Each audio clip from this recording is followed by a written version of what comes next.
अस्सलाम वालेकुम। कैसे हैं आप सब? ओके, आप सब ठीक ही होंगे। प्लीज़ वीडियो को शेयर करें। बेशक आप लोग चैनल को सब्सक्राइब नहीं करें, ठीक है, ये आपकी मर्ज़ी है। राइटर आपके लिए लिख रही है लेकिन आप उसका हक अदा नहीं कर रहे, ये गलत बात है। और लेकिन वीडियो को लास्ट में शेयर करें। जो नावल पढ़ते हैं आपके फ्रेंड वगैरह उनको बताएं, ठीक है। उसके साथ ही मज़े की बात यह है कि हम एपिसोड 25 का एपिसोड 24 से पहले रीड आउट करने लगे हैं। पता ही नहीं 24 में क्या हुआ। खैर, नावल मिस्टर पोजेसिव लव, फजर कयान स्पेशल एपिसोड 25, इस कलाम दिया ज़हरा नावल्स। ये इनका दूसरा नावल है जिनकी परमिशन उन्हें ग्रुप में पोस्ट करने पर नहीं मिली। सो आप लोग अगर फेसबुक पे हैं तो उनके फेसबुक पेज दिया ज़हरा नावल्स को सर्च करके फॉलो कर सकते हैं, ठीक है। और उनके पेज और यूट्यूब पे ही आपको उनके नावल मिलेंगे। और अगर आप किसी वेबसाइट पे, गूगल वेबसाइट पे उनके नावल देखते हैं, मैं तरियादत का मारा के अलावा मिस्टर पोजेसिव लव देखते हैं, तो प्लीज़ उनको इन्फॉर्म किया जाए, ठीक है। उन्होंने किसी को परमिशन नहीं दी कि उनको नावल को कॉपी किया जाए। चलें, आप इन्फॉर्म इधर चैनल पे कमेंट सेक्शन में दे सकते हैं या फिर ईमेल पे दे सकते हैं। और इसके साथ ही यहाँ फिर फेसबुक पे उनका टिकटॉक अकाउंट भी है, दिया ज़हरा नावल्स, आप सर्च करके वहाँ पे भी दे सकते हैं। Thank you so much for your support. Novel start लेते हैं। सर, आप यहाँ क्यों आए हैं? किसी ने देख लिया तो मसला हो जाएगा। असद हाथ में पकड़ी चीज़ों को बार की टेबल पर रखता बोला था। चेहरे पर फिक्रमंदी थी। कायान सिकंदर ने जहर को नज़रों से इसे देखा तो वह सर झुका गया। इस लड़की की इतनी हिम्मत, इसने मुझे थप्पड़ मारा बगैर किसी रीज़न के। मुझे, कायान को। वो बियर की बोतल मुंह को लगाता बोला था। गहरी सांस भरते कुछ बियर नीचे गिर रही थी तो कुछ इसके मुंह में। वो नशे में धुत होना चाहता था लेकिन हो नहीं पा रहा था। बार बार इसके सामने फजर रिजवान का चेहरा घूम रहा था जिसने बगैर किसी वजह से इसे फिर से थप्पड़ चढ़ दिया था। सर, मीडिया में पहले ही आपके खिलाफ बहुत सी न्यूज़ लीक हो रही हैं। सारे असाइनमेंट वापस लिए जा रहे हैं। हमसे जल्द अज जल्द कुछ करना पड़ेगा सर, वरना। वो कायान सिकंदर के बाजू पर हाथ रखते से रोकने की कोशिश करते परेशानी से बोला। कायान ने गुस्से से इसका बाजू झटका। तुम किस मर्ज की दुआ हो असद? वो धाड़ा था। इसके आसपास थोड़े पल को सन्नाटा छाया। इसने ब्लैक कैप दुरुस्त करते सर झुकाया और गहरा सांस भरा। इस हिजाबन की गलती है सारी। वह बुरी तरह दांत पीस गया था। वही काम से इलाके में बना पुराना सा बार था जिसका पता वहाँ के लोगों को पता था। सर, लेकिन असद ने कुछ कहना चाहा था, फिर इसकी सुर्ख होती आंखों में देखते वह खामोश हो गया कि इसे खौफ महसूस हुआ था कायान सिकंदर से। प्लीज़ नहीं। घटी घटी सी आवाज़ और लोगों से टकराता वजूद। वो हाथों के बल फर्श पर गिरी थी। इसकी टांगें बुरी तरह कांप रही थी जबकि बाल चेहरे के अतराफ बिखरे हुए थे। इसके गिरने से वहाँ पर मौजूद लोग थमे थे। म्यूज़िक ऑफ हुआ। हर तरफ सन्नाटा सा छा गया था। वो वजूद हिचकियाँ ले रहा था। वो उठने की कोशिश कर रही थी जब तेज़ कदमों की आवाज़ पर इसकी रूह फना हुई थी। ऊपर वाले फ्लोर से कुछ आदमी लकड़ी की सीढ़ियों पर तेज़ कदम उठाते नीचे आ रहे थे। वो सहम गई। इसने गर्दन हल्की सी मोड़ कर देखा। वो उठना चाहती थी। वो मुश्किल से उठी और आगे को बढ़ी। रोक, साली को इसके बाप का हर जाना भरेगी है। एक आदमी की तेज़ आवाज़ पर वहाँ मौजूद चंद लड़कियाँ अपने अपने करीब खड़े लड़कों के साथ लगी, जबकि एक आदमी ने आगे बढ़ते इस भागती लड़की के बाल पीछे से खींचते इसकी गर्दन ऊंची की। प्लीज़। वो सिसक पड़ी थी। इसकी आंखों से पानी तेज़ी से निकलता गालों पर बह गया। इसके जिस्म पर अबाया था जबकि वो बेहिजाब थी। पहली बार इतनी तस्लील महसूस हुई थी इसे कि दिल किया मर जाए। बड़े सुकून से बोल रही थी, पूरी रकम अदा करेगी। अब रात को आने को बोल रहे हैं तो चौंचले ख़त्म नहीं होते तुम्हारे। तब तो बड़े सुकून से बैठी थी। कौन बाप मेरा? कितने बाप हैं तुम्हारे जो तुझे खुद नहीं पता? वो वैसे ही इसके बाल पीछे से पकड़े तेज़ आवाज़ में बोला था। वो हाथ पीछे ले जाते अपने बालों को छुड़वाने की कोशिश करने लगी थी। वो इस शख्स को हाथ तक नहीं लगाना चाहती थी। तभी नफ़ी में सर हिलाने लगी। दर्द की लकीरें इसके चेहरे पर उभर कर दिल को सन्नाटों से भर गई थी। इस आदमी की आखिरी बात पर शख्स ने इस्तज़ाइया नज़रों से इस लड़की को देखा। इसने बियर का आखिरी घूंट हलक में उतारा। वो आगे बढ़ा था मजबूत कदमों से। इसकी आंखें सुर्ख हो रही थी, शायद नशे की वजह से, लेकिन इसके कदम मजबूती से उठ रहे थे। शायद इसे नशा नहीं हुआ था। साले कमीने, इसने आहिस्ता आवाज में कहा और एक जोरदार मुक्का इस शख्स के चेहरे पर रसीद किया जिसका ध्यान इस लड़की पर था। वह लड़खड़ा कर दूर गिरा था। कायान सिकंदर के खुद के कदम लड़खड़ा के। सर, असद आगे बढ़ा जब इसने खूंखार नजरों से इसे घूरा। औकात है इसे हाथ लगाने की? मुझे देखो, नामी ग्रामी शख्सियत, फिर भी इसे छूने पर 2 थप्पड़ रसीद हुए हैं मुझे। और तुम गंदी नाली के कीड़े? वो कहका लगाकर हंसा। वो हंस रहा था लेकिन इसकी आंखें वहशत से तर थी, किनारों से सुर्ख होती, सर्द शहद रंग आंखें। इसकी आवाज़ पर फजर रिजवान का सांस रुक गया था। वो सर उठाना चाहती थी लेकिन शर्मिंदगी इतनी थी कि सर उठाया ना गया। इसे लगा वो मुजरिम है जो इस बार में पाई गई है। तू होता कौन है इसका? हाँ, तेरी क्या लगती है? ये तुझे पता है? सुकून से बैठी थी हमारे साथ कमरे में। वो आदमी फर्श से खड़े होते हंसते हुए तंज से बोला। कायान सिकंदर ने तेजी से इस बात में सर हिलाया। मुट्ठियां पीछे वो शपथ कर रहा था। न जाने कौन से जज्बात थे जिन्हें वो शपथ कर रहा था। इसने शर्ट के ऊपर 2 बटन खोले, कफ कोहनियों तक फोल्ड किए, लबों पर जुबान फेरी, आंखें जोर से मीटी और फिर खोली। जब कानों में एक सिसकी सुनाई दी, इसने हल्की सी गर्दन मोड़ कर देखा। इसके चेहरे के अतराफ बाल गिरे थे और वहां खड़ा हर फर्द इसे घूर कर देख रहा था। सबकी नज़रों में अलग तासर था, लेकिन अगर सबकी नज़रों में कोई तासर कॉमन था तो वो इस्तज़ाइयापन का था। लोग दूसरों को कितनी जल्दी जज करते हैं ना, और जब दूसरे लोग इन्हें जज करें तो वो बुरा मना जाते हैं, ये जाने बगैर कि वो भी किसी के लिए लोग ही होते हैं। इसने लॉन्ग नेवी ब्लू कोट उतार कर धीरे से इस लड़की के कंधे पर रखा, ऐसे जैसे फेंका हो। उसने इसे नहीं छुआ था लेकिन उसकी शहद रंग आंखों में कुछ तासर थे। वो इस्तज़ाइयापन न था लेकिन कुछ अजीब था, नाकाबिले बयान सा। इसने गले में पहना गरम मफलर भी उतारा और कदम पीछे को लेते इसके सामने खड़ा हुआ, जो सर झुकाए खड़ी कांप रही थी। मेरी नज़र की तौहीन बर्दाश्त नहीं करूँगा मैं, वो धीरे से बोला। इसने नज़रें झुकाई और मफलर खोलकर इसके सर पर फैला दिया। फजर रिजवान एक बार फिर सांस रोकी। इसके चेहरे पर शर्मिंदगी के साथ हैरत थी, लेकिन सामने खड़े शख्स के अल्फाज किसी नेज़े की तरह इसे चुभे थे। आंसू टूटकर फर्श पर गिरा। वो शख्स वहाँ से हट गया था। मफलर इसके दोनों कंधों से नीचे लटक रहा था। इसने मफलर को मुट्ठी में दबोचा। इसकी सिसकी खूंजी थी। तुम्हारा जो भी हिसाब है मैं चुकता करूँगा, ये लड़की यहाँ से जाएगी। इसने उंगली उठाकर कहा संजीदगी से। सामने खड़े आदमी ने इस्तज़ाइया अंदाज में इसे देखा। हमें तो ये लड़की ही चाहिए। पीछे से 2 आदमी आते लापरवाही से बोले तो वह धीरे से हंसा, फिर नफ़ी में दाएं बाएं गर्दन हिलाई। लातों के भूत बातों से नहीं मानते, बचपन में मेरे उस्ताद कहा करते थे, तब समझ नहीं आता था, आज समझ आया है। वो गहरी सांस भरते बोला, गर्दन मोड़कर पीछे की जानिब देखा। जहाँ जाना चाहती है ये, इसे छोड़ आओ, ध्यान से फासला रख के जाना, मैं तुम्हें खोना नहीं चाहता ऐसी वैसी वजूहात की बिना पर। इसने असद को देखते इस्तज़ाइया लबो लहजे में कहा। फजर रिजवान लब पींच गई। वो शख्स जो इसे महफूज कर रहा था दुनिया से, वो खुद इस पर तीर चला रहा था, इसे जख्मी कर रहा था। मैम चले, असद ने आगे बढ़ते इसे कहा। वो लड़खड़ा गई थी। असद ने संभालना चाहा, फिर पीछे हुआ। वो सिसकती आगे बढ़ गई थी। जब इसे होश आया था वो एक कमरे में थी जहाँ इसे कुछ आदमी इसके बाप का हवाला दे रहे थे, जबकि वो तो शुरू से यतीम थी। इसे यही बताया गया था। असद ने बाहर निकलते ही पुलिस को कॉल की थी, जबकि अंदर इसकी अच्छी खासी लड़ाई चल रही थी इन 3 आदमियों से, जिसके चलते इसकी नाक से खून बह रहा था। होंठ पर जख्म आया था और होंठ के करीब एक छोटा गहरा कट। बेगैरत मर्द, अपने होंठों पर लगा खून साफ करते इसने पास पड़ी चेयर उठाकर इनमें से एक आदमी के कंधे पर मारी, जो दूर जाकर गिरा। तुम लोगों को बचाया है मैंने। ओए वो जंगली बिल्ली है, काली बिल्ली। वो कुर्सी दोनों हाथों से ऊपर उठाए तेज आवाज में बोला। यूं महसूस हुआ जैसे वो नशे में हो। इसकी आंखें बंद हो रही थी, आवाज़ बहकी बहकी सी थी, कदम लड़खड़ा रहे थे। जब आधे घंटे बाद असद ने अंदर आते ही से वहाँ से निकाला था। सर, पुलिस आ गई है, चले यहाँ से। असद ने कुर्सी उसके हाथ से लेते नीचे रखी और इसे बाजू से घसीटते इसके सर पर कैप दुरुस्त करते वो तेज़ी से बाहर निकला, जहाँ वो कभी इस पर गिर रहा था तो कभी ज़मीन पर। इसके चेहरे पर जख्म थे। काली बिल्ली है, सब बर्बाद करती है, वो बड़बड़ा रहा था। असद ने इसे गाड़ी में ढाला और ड्राइविंग सीट संभाली थी। वो फजर को इसके बताए हुए एड्रेस पर बहुत तेज़ी से छोड़कर आया था। वो जानता था कायान सिकंदर अभी तक वहीं फंसा हुआ होगा और पुलिस इतनी तेज़ नहीं कि वहाँ पहुँच जाए। एक तरह अच्छा ही था कि कायान सिकंदर पुलिस की नज़रों में नहीं आता।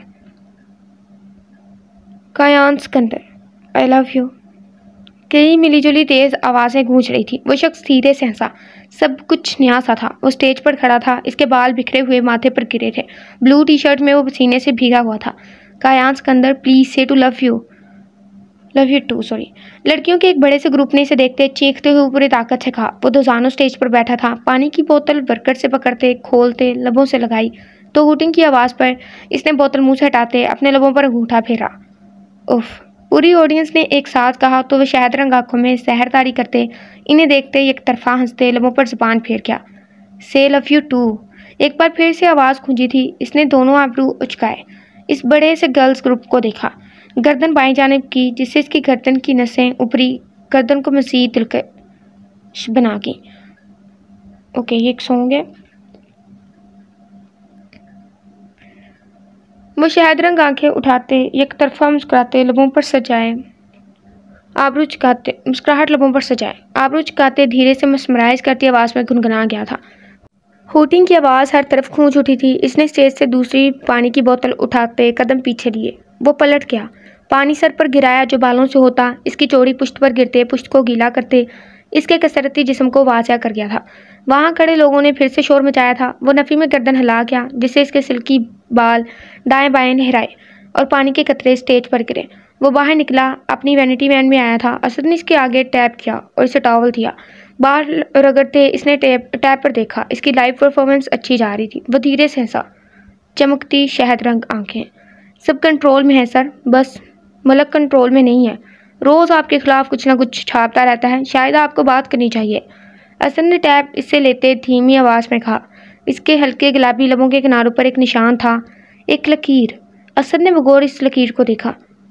कौवा प्यासे के पास जाए, ऐसी लूजर्स वाली बातें मत किया करो असद, उड़ने दो इसे। वो मेरे खिलाफ जाकर मेरा फ़ायदा कर रहा है।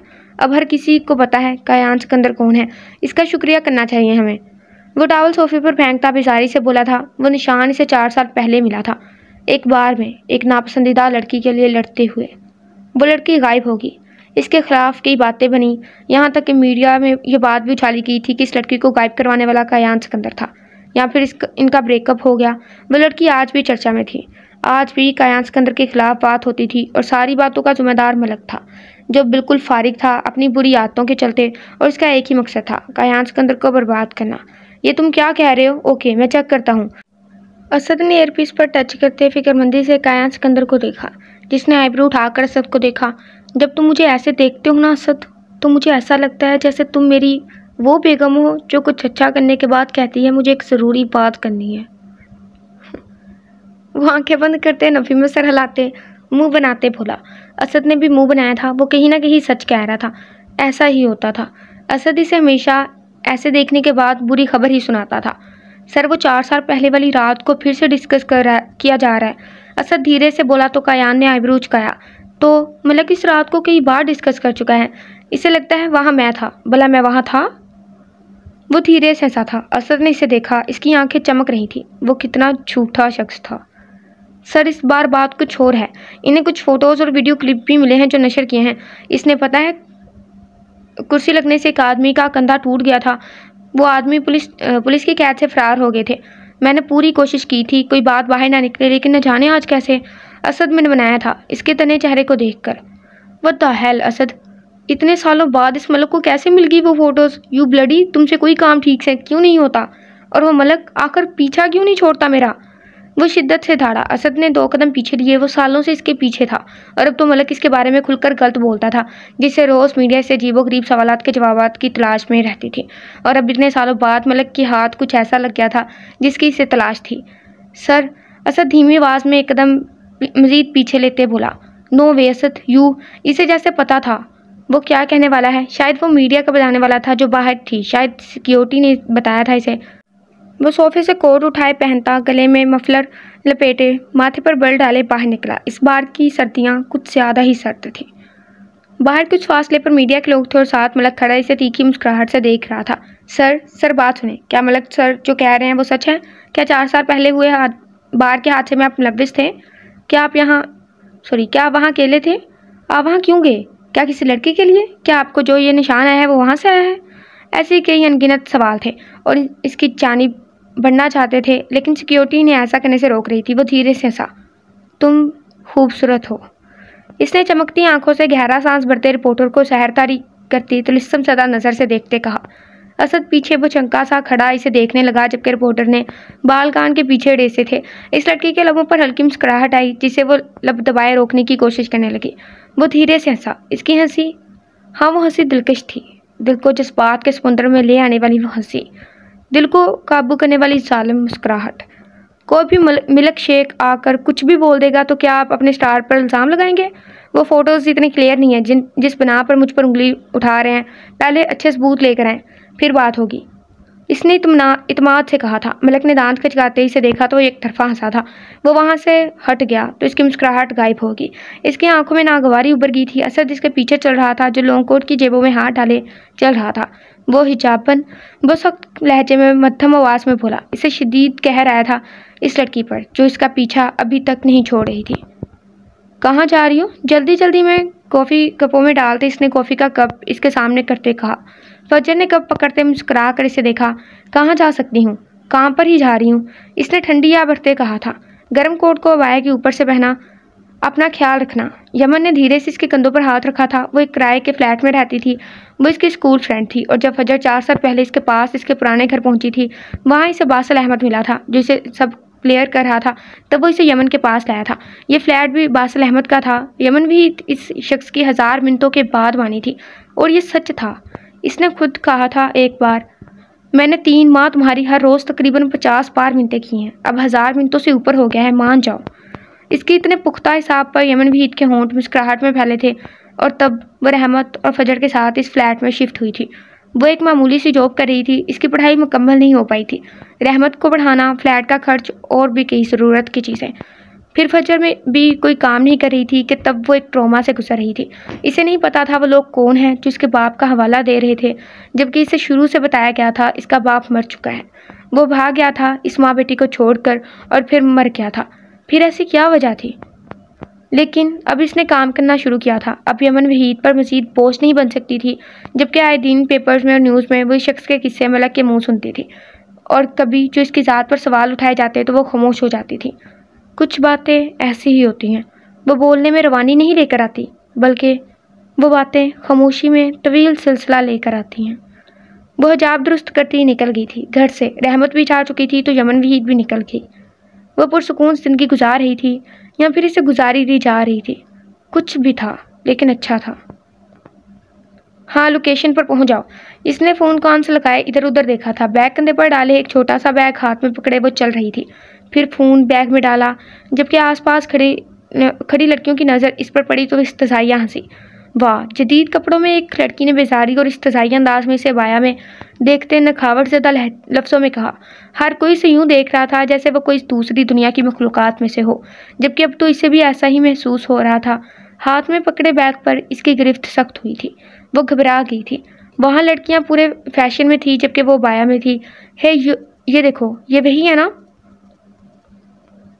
एक लड़की ने मोबाइल आगे करते एक तस्वीर दूसरी लड़की के सामने की थी, जिसने पहले मोबाइल को देखा और फिर इसे। वो लड़की तेज़ी से आगे बढ़ी और फजर रिजवान का चेहरा थोड़ी से पकड़ते ऊपर उठाया।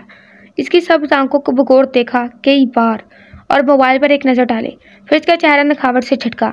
हाँ, ये तो वही है, कायान सिकंदर की छोड़ी हुई माशूका। काफ़ी फेमस हो गई थी ये, बल्कि फेमस है। मलक सर इसकी बात करते हैं शायद। वाह, कायान सिकंदर के साथ रात गुजारने का तुम्हें क्या मिला? वो लड़की हददर्जा जलन में बोली थी। हित्ता का मेज़ लहजा। फजर की आंखों में पानी उभरा था। वो यहाँ एक मेकअप आर्टिस्ट की हैसियत से थी। इसे नहीं लगा था कि कोई इसे पहचान लेगा, जबकि 4 साल बाद फिर से शख्स का हवाला इसे तकलीफ़ में मुब्तला कर गया था। क्या वो शख्स कोई असीब था जिसकी जान को चिमट गया था? वो समझी थी सब भूल गए होंगे, लेकिन वो गलत थी। दुनिया कभी नहीं भूलती, कभी फ़ायदे में, कभी चलन में, कभी टाइम पास में। वो अक्सर याद रखती है लोगों के किस्सों को। दुनिया ऐसी ही होती है। वो नए हादसों की तलाश करती है बातें बनाने को। हादसा पुराना हुआ तो वो इस पर बातें बनाना बंद करके नया हादसा तलाश करती है। लेकिन जब वो पुराना हादसा वापस से छेड़ा जाए तो वो फिर से बातें बनाती है। लेकिन पता है अज़ियत किस पर होती है? वो पुराने हादसे पर नए ज़ख्म लगाती है। दुनिया ऐसी ही होती है। तुम यहाँ हो, चलो यहाँ से, शूट शुरू होने वाला है। एक लड़के ने आते ही इसे तेजी से बुलाया था। वो आगे बढ़ गई थी। इसने आंसू हलक में उतारे। दुनिया बहुत अलग है और दुनिया में हम सब शामिल हैं। हम सब कहीं ना कहीं किसी न किसी की ज़िंदगी की कहानी में एक तलख किरदार की हैसियत से विराजमान है। हाँ, हम भी दुनिया हैं। हाँ, हम इंसान हैं और हम तलख हो सकते हैं। यह हकीकत है और हकीकत को झुठलाने से वो बदल नहीं जाती। हाँ, हम किसी की कहानी में अपने किरदार को ज़रूर बदल सकते हैं, लेकिन फिर भी हम 99% ठीक होंगे। हम किसी की कहानी में 1% तलख ज़रूर होंगे। हम उसे 1% को नहीं बदल सकते और यही दुनिया का निज़ाम है। वह मजबूत कदम उठाने की पूरी कोशिश में थी।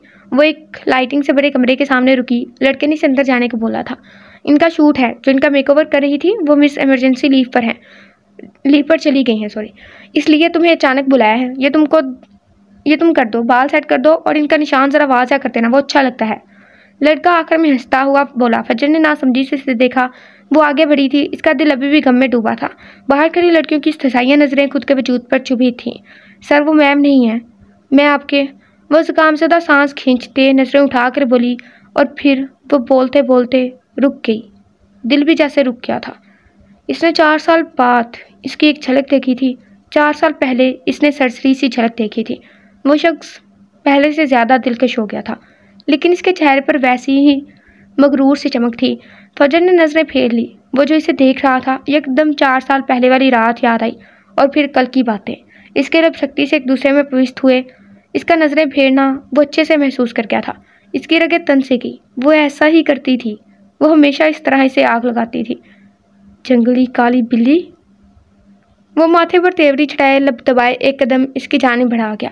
एक भारी कदम इसकी जानिब बढ़ाया गया, जिस पर वो एक लड़खड़ाता कदम पीछे ले गई। इसका दिल जोर से तेज़ी से घबराहट में धड़का। इस लड़की को यकीन नहीं हुआ कि वो यूं अचानक 4 साल बाद, इस रात में बोलेगी, इसके काटदार लफ्ज़ों के बाद इससे मिलेगी। वो इस शख्स को भूली नहीं थी।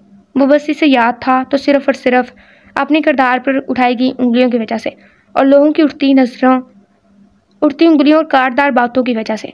इसका दिल दुख से यूं हुआ जैसे अभी फना हो जाएगा। आफ्टर लॉन्ग टाइम बार कर वो कहते कहते रुक गया। फजर रिजवान ने बेसाख्ता जख्मी नज़र उठाकर इसे देखा। इसकी आंखों में कुछ तो था जो चमक रहा था, शायद नमी। उसने दूसरा कदम बढ़ाया तो फजर रिजवान का दिल अब कानों में धड़कता महसूस हुआ। वो पीछे को कदम लेती भागने लगी थी, जबकि इसके तासरात खतरनाक हुए थे। वो वही लड़की थी जिसकी वजह से पिछले 4 सालों में तकरीबन 4000 बार इसके ऊपर मलक और मीडिया की तरफ से वार हुए थे। इसने इस लड़की का कंधा पीछे से पकड़ा था।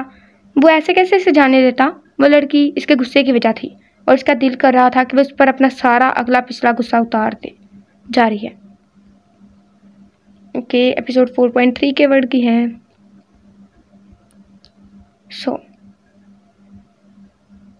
मस्के लगाने से ग्रेज करें, लाइक करें, ठीक है, राइटर ने बोला है। और इसके साथ ही नावल जो कि आगे आगे चल रहा है, तो आगे जाकर रोमांटिक होगा। जो छोड़ना चाहता है वो भी छोड़ सकते हैं। और मोस्ट रोमांटिक के ज़मरे में लगा लें या रोमांटिक है, तो अगर आप स्किप करना चाहते हैं तो स्किप कर सकते हैं। और इसके साथ ही पहले शुरू से आपको बताया गया था कि एक लव स्टोरी होगी। और आपको नावल कैसा लगा लास्ट में बताइएगा। कमेंट लास्ट में क्या करें, आप लोग कमेंट नहीं करते हैं। हालांकि अगर आप लोग 500 लोग भी पढ़े और 500 में से 400 भी कमेंट करें ना, तो 400 कमेंट होंगे, लेकिन मुश्किल से 22-23 लोग कमेंट करते हैं, या 10-12। तो वो 10-12 के अंदर ही दिल है। आप लोग मशीन पे चलते हो बाकी। खैर, अल्लाह हाफिज़, अपना ख्याल रखिए। मशीन पे नहीं, दिल पे चलें, दूसरों का एहसास करें, फिर ही कोई आपका एहसास करेगा। खुदा हाफिज़। और दुनिया के बारे में जो सीखा उसे याद रखें। दुनिया ऐसी ही होती है।